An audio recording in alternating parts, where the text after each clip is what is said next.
Kenapa agama diajarkan al-jannatu takhta aqdamil ummahat?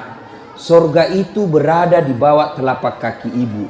Coba itu contohnya. Digendong bersusah payah, dari tadi itu hadir, kepanasan, tidak pulang. Untuk apa? Karena mau dengar dakwah. Dan mau dengar dakwah sayang juga sama anak. Makanya adik-adik sekalian, ketika Anda durhaka sama ibumu, maka jangankan kau masuk surga, baunya surga diharamkan bagimu. Dengar ini cewek-cewek, sopan sama cowoknya, kurang ngajar sama mamaknya. Kalau mamaknya yang kasih tahu, apa sih mamak tahu, itu kan dulu. Sekalinya cowoknya aja, iya deh bang, terserah abang aja deh, saya ikut, mana yang baik. Dongo. Tahu dongo? Beleng-beleng. Tahu beleng-beleng? Itulah makanya. Adik-adik sekalian, kalian mau sukses, muliakan orang tuamu. Tidak perlulah kau kursus kiri kanan. Muliakan orang tuamu, Allah yang angkat derajatmu. Itu janji Allah. Biar kau sekolah tinggi-tinggi, tapi kau tidak hargai bapakmu, kau hina orang tuamu, bisa jadi kau dapat kerja, tapi kerjaan yang kau dapat makin jauhkan kau dari agama. Bisa jadi perusahaanmu lancar, tapi perusahaanmu justru menyeret kau masuk gampang neraka. Ada orang tidak cerdas, tidak terlalu berkualitas dirinya, tapi dia muliakan orang tuanya, Allah angkat derajatnya. Maka adik-adik, muliakan orang tua, enak hidupmu. Itu tadi model anak sekolah. Kalau kita model yang sudah punya istri, bagaimana modelnya Ustadz durhakanya? Takut sama istrinya. Dapat rezeki, suaminya bilang, bu, sudah lama kasihan ini nomor antrinya bapak, mau haji tidak dapat-dapat, ini ada kasihan duit, bagaimana kalau kita kasih umroh dulu ibu, bapak kita kasih umroh dulu di kampung. Apa langsung dia bilang istrinya, apa? Bapakmu terus. Apa? Mamamu terus. Langsung dia bilang suaminya, sudah Mipalek, terserah kau. Ada begitu di sini? Ada. Beleng-beleng. Apa kamu takut sama istrimu? Nawamu semua dia kau ambil semua. Jangan takut sama istri, Pak. Bapak tidak bakal bahagia dalam hidupmu kalau kau lebih takut sama istrimu untuk membahagiakan orang tuamu. Makanya hidupmu susah dalam rumah tangga. Kenapa? Istrimu kurang ngajar sama ibumu. Maka bilang sama istrimu, jangan coba-coba sakiti perasaan ibu saya. Kalau kau lukai perasaan ibu saya bawa kau ke pengadilan agama, saya ceraikan kau baik-baik. Lalu saya bilang sama mamanya, istriku di rumah, boleh kau marah-marah sama saya, boleh kau tutup pintu, yang penting tidak kau kunci. Boleh kau lempar kepalaku, yang penting tidak kena. Satu yang tidak boleh, jangan kau pernah hina orang tuaku. Begitu kau hina orang tuaku, wabillahi taufiq wal hidayah, keluar. Begitu deh. Ada di sini takut sama istri? Jangan, Pak. Itu yang membuat ibu juga kalau mau bahagia rumah tanggamu, muliakan mertuamu. Datang mertuamu dari kampung, dari Sulawesi Selatan, hormati. Jangan baru duduk mertua dia bilang, kapan ki pulang, mak? Bawa dia, kasihan itu orang tua kalau dari kampung, naik dari Parepare, turun di pelabuhan barang, bawa ayam 3 ekor. Lepas di Terminal 1, nah kejar lagi tuh. Bawa pisang, bawa beras, bawa semua dia bawa, kasihan. Padahal anaknya sudah ada kerjanya di papan, dia bawakan itu. Begitu cintanya orang tua kepada anak. Jadi wajar kalau ibu bapak kurang ajar, tidak akan mendapat berkah dalam hidup. Muliakan orang tua ya. Kalau ada yang tanya-tanya, kenapa hidupku susah selama ini? Tidak usah tanya jalan lain. Durhaka sama orang tuamu. Orang tuaku sudah meninggal, Ustaz. Cara berbuat baiknya. 1, doakan. Allahumma ghfirli wali walidayya warhamhuma kama rabbayani. Saya heran lihat-lihat kita, kalau tangannya ulama kita cium bagus, bagus. Tapi pernahkah Bapak perlakukan tangannya ibu seperti itu? Pernahkah Bapak perlakukan tangannya orang tua? Saya orang lain, belum tentu saya doakan Bapak ikhlas. Doakan saya Ustadz, saya doakan tapi belum tentu saya ikhlas. Kenapa? Saya belum tahu Bapak. Tapi kalau orang tuamu yang doakan kamu, pasti ikhlas. Saya tadi kesini ibu saya telepon. Mak, telo doa nggak mau kak mak? Woi, walo doa ngaku nak. Saya tidak doakan diriku. Kau selalu kudoakan karena kau selalu jalan. Itu ibu. Kalau suami bu, jangan sampai ibu juga berdosa kepada orang tua gara-gara suami. Jangan sampai bapak-bapak berdosa hanya karena istri. Jangan sampai kalian yang masih kecil durhaka sama orang tuamu, maka hidupmu bakal susah. Muliakan orang tua. Doakan.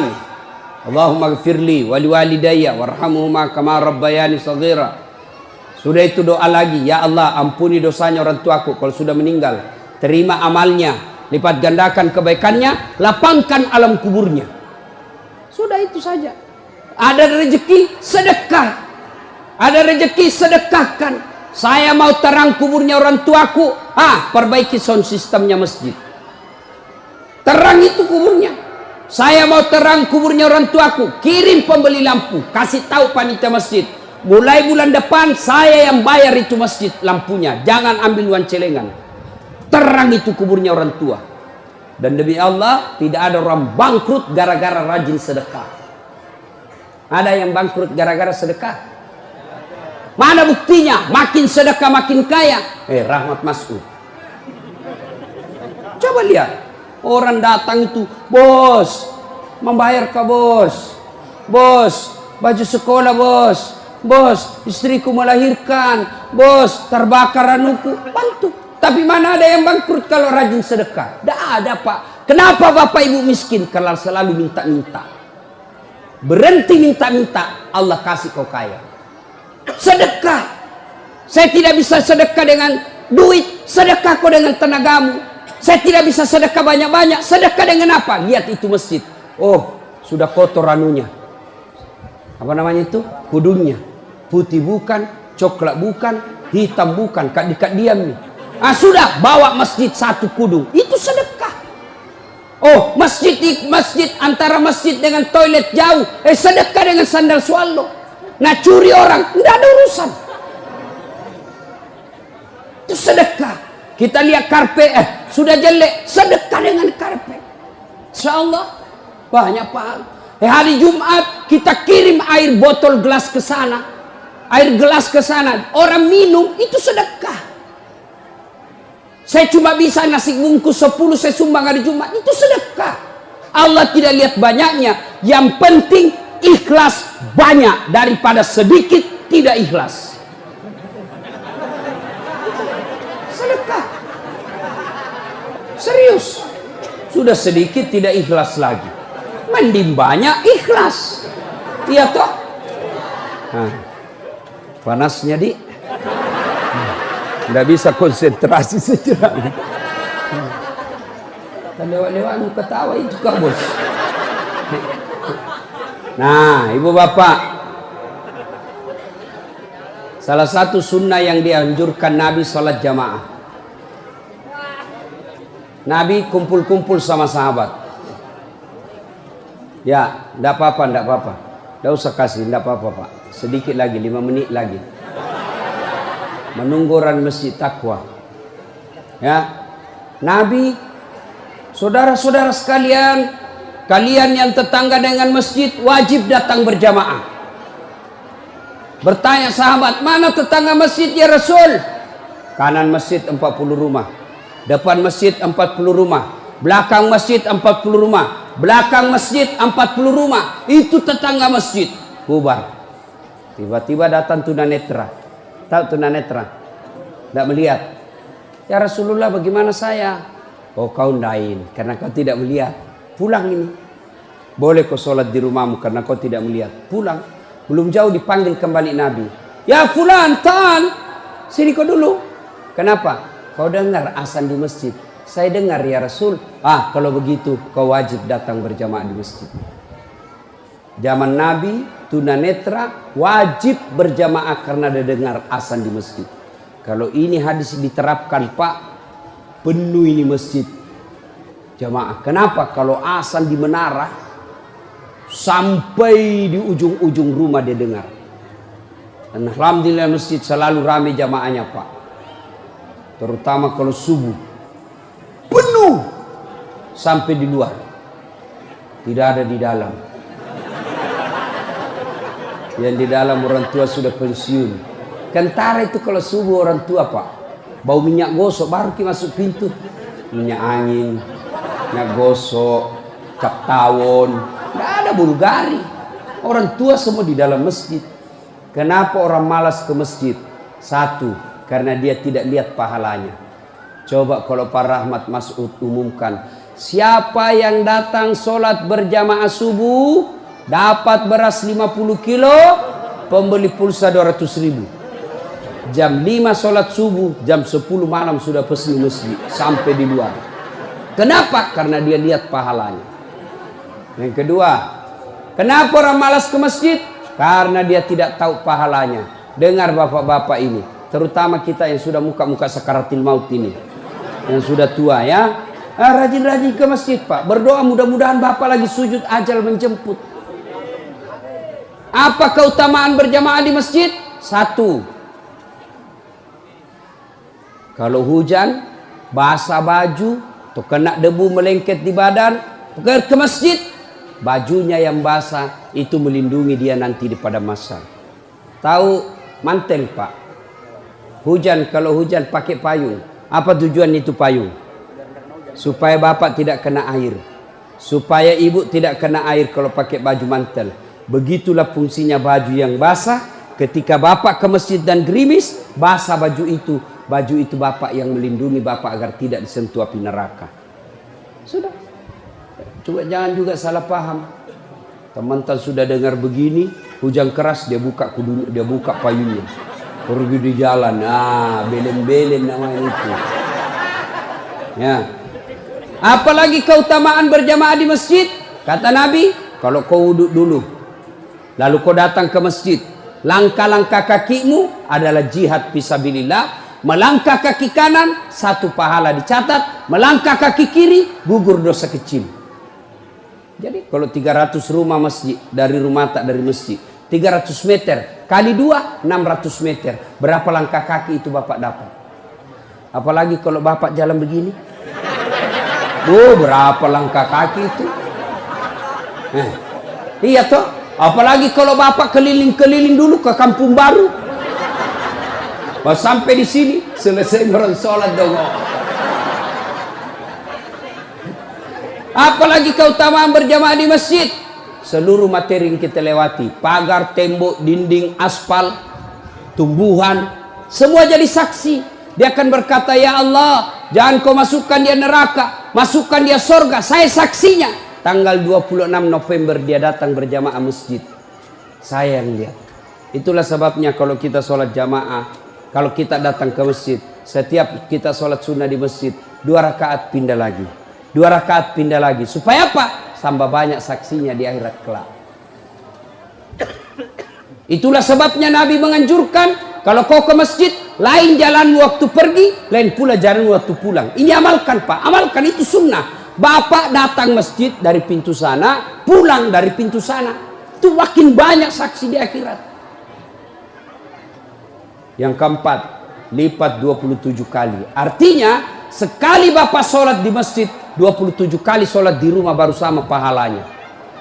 Apalagi kalau di masjid ada disebut doa bersama. Mungkin di rumah bapak susah sholat, mungkin di rumah banyak godaan, mungkin di rumah ibu bingung, ini saya sudah tahiyat atau belum, ini sudah 2 atau 3, ini apa? Kalau di masjid aman, tidak ada kecemasan seperti itu. Nah, itu datang ke masjid. Yang berikutnya yang membuat orang malas ke masjid. Tadi yang ketiga, Manajemen masjid tidak bagus. Mana manajemen masjid yang tidak bagus? Selalu disimpan saldo kas. Jangan simpan saldo, Pak. Dengar ini panitia masjid. Bapak kalau simpan saldo kas di masjid, Bapak yang tanggung dosanya, tidak jalan amalnya orang. Saldo kas 80 juta. Jangan simpan. Cari orang yang susah, yang rajin berjamaah. Ada utangnya di bank, bayarkan supaya dia lepas dari kredit. Boleh itu. Baru dia suruh cicil ke masjid. Kalau dia di bank berbunga, makin susah hidupnya. Boleh. Saldo kas 80 juta. Kita mau kencing tidak ada air. Kerannya rusak-rusak. Simpan, jangan. Berhenti jadi panitia kalau Bapak tidak bisa urus masjid. Yang sudah tua mundurlah. Kasih anak muda. Ini masjid bukan perusahaan punya. Begitukah di sini? Hah? Jangan marah, Pak. Siapa suruh kau panggil, Kak? Si mau kok. Demi Allah, Pak. Bapak tanggung kalau amalnya orang tidak jalan. Bapak coba kalau itu uang cuma 100.000, tapi diberikan keran, maka selama keran itu berputar, selama itu orang yang punya uang dapat pahala. Tapi kalau dia cuma di bank disimpan, tidak jalan amalnya. Belikan dispenser, belikan kopi, tidak apa-apa, boleh. Jangan ditulis di masjid, dilarang tidur. Siapa yang larang tidur di masjid? Tidak ada dalilnya. Ayo, Bapak pernah ke tanah suci di Madinah, pernah ke Mekah, ada tidak ditulis dilarang tidur? Tidak, Pak. Barangkali ada orang tidak bisa tidur di rumahnya, dia datang ke masjid supaya bisa tidur. Itu memang boleh. Yang tidak boleh, ngiler. Maka kalau kau mau tidur di masjid, bawa kau bantal. Kalau tidak bisa, kau gelisah kau di rumahmu. Bertengkar kau sama istrimu. Istrimu ngomel terus. Maka dia bilang, jangan kau pulang, merdeka. Bodoh itu istri sekarang kalau nak bilang sama suami, jangan kau pulang. Oh, gembirai. Langsung nak bilang pacarnya, sini kau sayang, di rumah aku kau tidur, kulayani kau dengan baik. Tidak. Jangan ditulis, jangan bawa anak-anak berisik. Bersyukur kalau masih ada anak-anak berisik di masjid. Kalau tidak ada anak-anak berisik di masjid, maka tidak ada lagi nanti yang mau datang di masjid. Kalian juga orang tua, kalau anakmu mau ke masjid, belikan songkok dan baju baru. Anaknya mau pergi, Pak, mau pergi masjid, belikan nggak songkok? Apa dia bilang? Itu nak, songkok na nenek nu kau pakai. Anaknya nomor 7, songkok na nenek na nomor 10. Tak buas si songkok nama buas sih. Berteriak ni temannya, Pak Doja. Tidak mau ya nak pergi masjid. Hei, ini masjid ini sound systemnya tidak bagus. Kasih bagus. Ini saya kasih tahu Ki, tanya itu ahli tentang AC. Itu kalau ada AC besar begini 2, dingin mini masjid, tambah lagi itu. Tapi apa yang kasih panas? Karena Bapak pakai kipas. Itu kipas dengan AC ibarat air dengan minyak, tidak bisa dia menyatu. Kenapa? Itu AC ruangan harus tertutup. Kalau kipas tidak boleh tertutup. Kalau tertutup itu kipas, maka makin panas orang di dalam. Kenapa? Karena itu kipas perlu sirkulasi udara, perlu angin keluar masuk. Kalau tidak keluar masuk angin, maka angin yang ada itu saja nak putar terus, airnya jadi panas. Apalagi kalau ada yang bau keteknya di dalam. Dedek masih sano. Kege mak badaram mangi, mak bau lasuna mansedinya.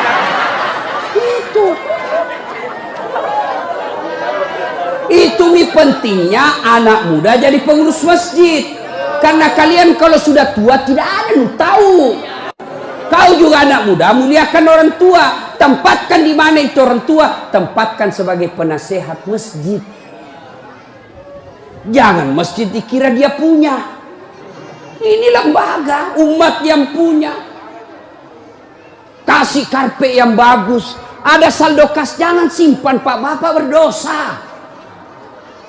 Tidak jalan amalnya orang. Apalagi membuat orang malas ke masjid. Apa? Kadang-kala apa? Sound sistemnya jelek. Begitu kita takbir Allahu Akbar, langsung story.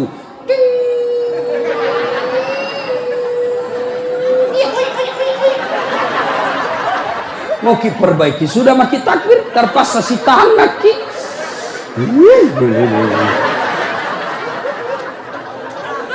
Apalagi membuat orang malas ke masjid.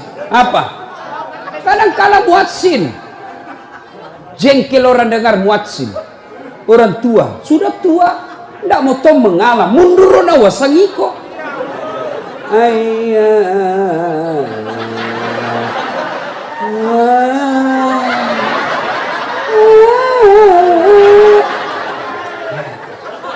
Namun dari iya siro tomato, iya siro.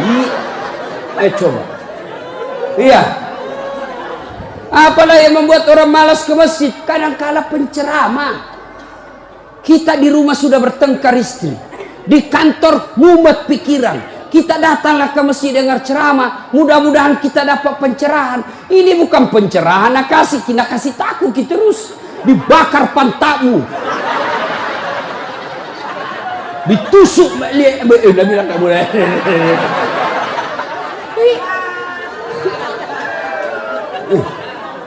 Iya, apalagi yang kasih malas orang ke masjid. Kadang-kala apa? Imam. Ada juga imam suka sekali baca panjang. Tidak tahu juga apa nak baca. Nagaret nemi.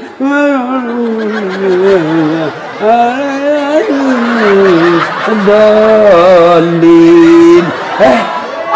Amin. Al-Fatihah paling nak baca.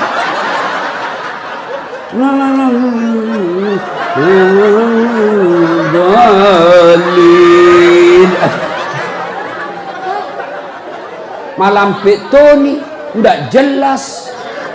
Makanya kata Nabi, kalau kau jadi imam, dengar ini Pak Imam. Satu, baca kau yang ringkas. Kenapa? Karena jamaah kita di belakang macam-macam. Ada yang sudah tua tidak bisa lama berdiri. Ada anak muda yang baru datang, tidak senang yang lama-lama. Pulang di masjid, enak sembahyang di masjid. Ampun Ma Ustaz. Kenapa? Dia bilang itu mesti aliran sesat. Kenapa aliran sesat? Dari sembahyang subuh 3 rakaat. Bukan 3 rakaat, sujud tilawah nama itu dong. Makanya tuh imam sebelum kau takbir jelaskan dulu jamaahmu. Adik-adik, ini kita sujud tilawah. Sunnah malam Jumat membaca surah As-Sajdah. Pada rakaat kesekian kita harus sujud. Nah, ini bukan 3 rakaat, tapi karena Allah perintah ayat itu dibaca sujud. Jelaskan. Yang sulit, aliran apa ini? Kenapa 3 rakaat? Enggak, kau yang dongo.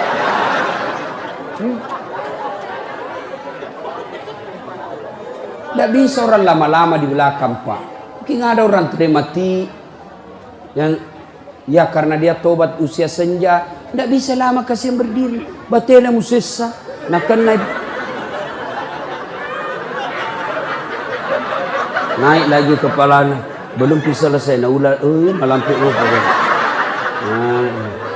jatuh lagi, naik ular lagi. Ada barangkali di dalam jamaah Satpol PP yang pakai sepatu baru, lama kau baca, nah lupa simpan baik-baik sepatunya, pasti dia hilang di sepatu. Bapak imam sesat, maka pasti dia tidak khusyuk. Ada barangkali juga ibu-ibu yang sekali kentut sudah makan pete.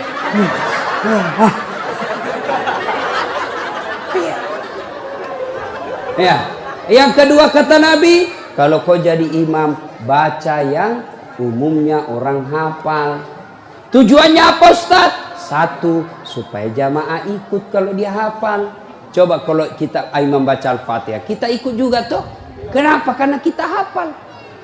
Tapi coba imam membaca surah Al-Baqarah, ayat 10 sampai 120. Nah, imam sibuk dengan bacanya, kita sibuk dengan hayalan tak. Mau ki ikut, tidak dihafal. Mau ki ruku, belum ki ruku, terpaksa dibaca semua pengumuman masjid. Keadaan keuangan masjid, saldo kas pengeluaran, sumbangan dari haji, dibaca semua.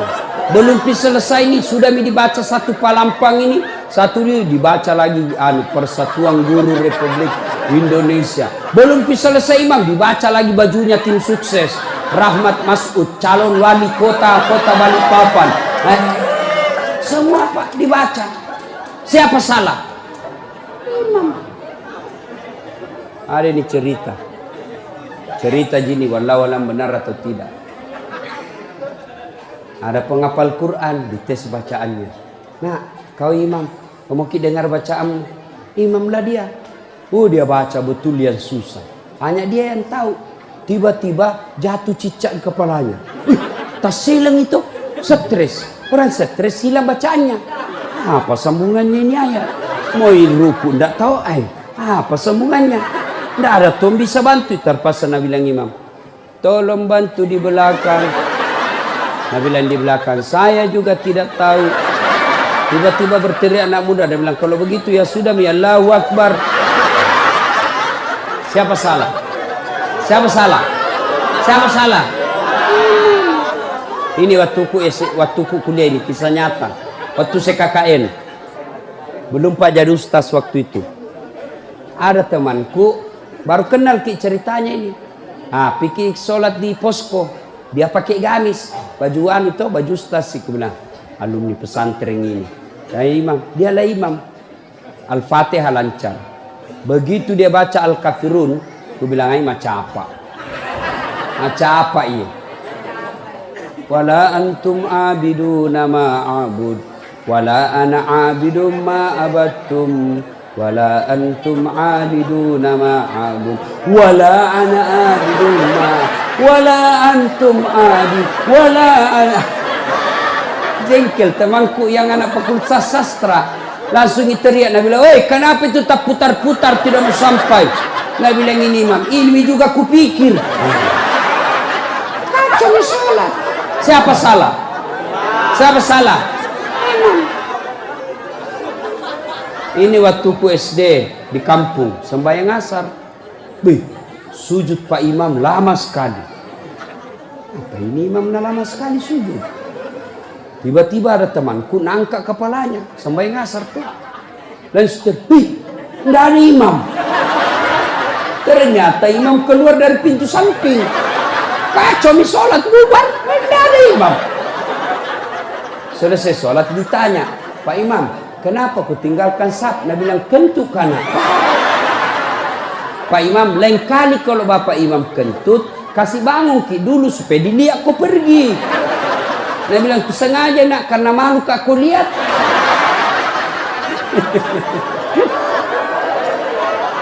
Kacau sholat. Siapa salah? Siapa salah?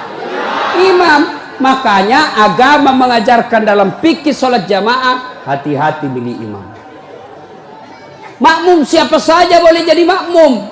Mulai orang gila sampai orang sadar boleh jadi makmum. Mulai orang dewasa sampai belum balik boleh jadi makmum. Mulai orang cerdas sampai orang blow on boleh jadi makmum. Imam tidak boleh. Hati-hati. Kenapa? Salah imam, kacau sapi. Maka hati-hati. Kalau salah imam, bubar jamaah. 2020 yang akan datang, Balikpapan akan milih imam. Wali kota. Kalau kau salah milih wali kota, sengsara hidupnya. Mengerti maksudku? Mengerti itu? Siapa yang panggil kak? Hah? Ada juga calon wali kota datangkan artis. Tahu pernah mama ustaz. Kalau artis nak datangkan kibu, terancam kibu. Datang itu artis, kelihatan dadanya, kelihatan pahanya, nak goyang di depannya suami tak. Enggak juga nak kasih lihat kipahanya pak, nak kasih lihat ki saja. Dia tu nak pakai teni-teni kipak. Enggak nak kasih pegang, dikasih lihat saja. Cancing. Ada itu Pak Haji menontonnya. Coba kalau ustaz nih, kita dah tahu ini salat jamaah. Itu enaknya kalau calon pemimpin kita yang juga calon pemimpin dekat dengan ulama. Jangan pemusuhi ulama. Yang penting jangan jadi manusia jarum apa itu? Jisamsu. Tahu jisamsu? Janji manis nyatanya palsu. Insya Allah Pak Rahmat tidak begitu. Perlu ini perlu. Dia tanya, Ustaz bagaimana kalau perempuan? Boleh ibu perempuan ke masjid, tapi tidak dianjurkan. Tapi kalau mau ke masjid, jangan dilarang kata Nabi. Kenapa perempuan dulu tidak dianjurkan ke masjid? Karena dulu tidak aman. Kalau pergi sendiri diculik dan diperkosa dulu. Sekarang di Manggar aman. Siapa mau culik apalagi kalau ibu sudah 60 tahun. Siapa mau culik bu, bikin susah. Ada remaja. Ini ustadz yang ceramah. Tidak pernah saya pondok pak. Tidak pernah saya sekolah pondok. SD sekolah umum, SMP sekolah umum, SMA sekolah umum, sarjana sekolah umum, S2 sekolah umum, S3 sekolah umum. Di mana saya belajar agama? Datang ke masjid. Saya kalau Ramadan dulu zaman SMP dan SMA, saya sudah bermalam di masjid. Waktu itu belum saya tahu apa itu itikaf. Tapi ternyata itulah itikaf, tinggal di masjid. Apa kerjaku? Kalau sudah jam 2 teriaklah saya di masjid. Sahur, sahur, sahur. Kalau ada lebih kue bawa sedikit ke masjid. Kita mau juga buka puasa, mau makan sahur di sini. Cuma ada dulu imam di kampungku aneh-aneh pak. Berteriak ini bilang, jangan pak, jangan pak. Orang kaget semua, siapa yang pukul Pak Doja? Oh lari semua orang ke masjid. Jangan pak. Ternyata jam 4. Kacau orang. Sudah itu ditegur, jangan bilang jangan pak. Kaget karena Pak Doja tidak tahu. Nah bilang lagi, sahur, sahur. Sudah jam 3 lewat 60 menit. Ih, cocok tahu aja gampang. Ayo, ibu bapak, saudara-saudara sekalian. Kita juga jamaah, ada aturannya. Sudah ya? Nah, karena sudah waktu, dari tadi saya tunggu, alhamdulillah. Kalau masih mau dengar ceramah, kita pergi rame-rame ke Masjid Taqwa. Kan tidak dibayar gitu. Nah, kita sama-sama lah ke sana. Ini saja tausiah kita, mudah-mudahan ada manfaat.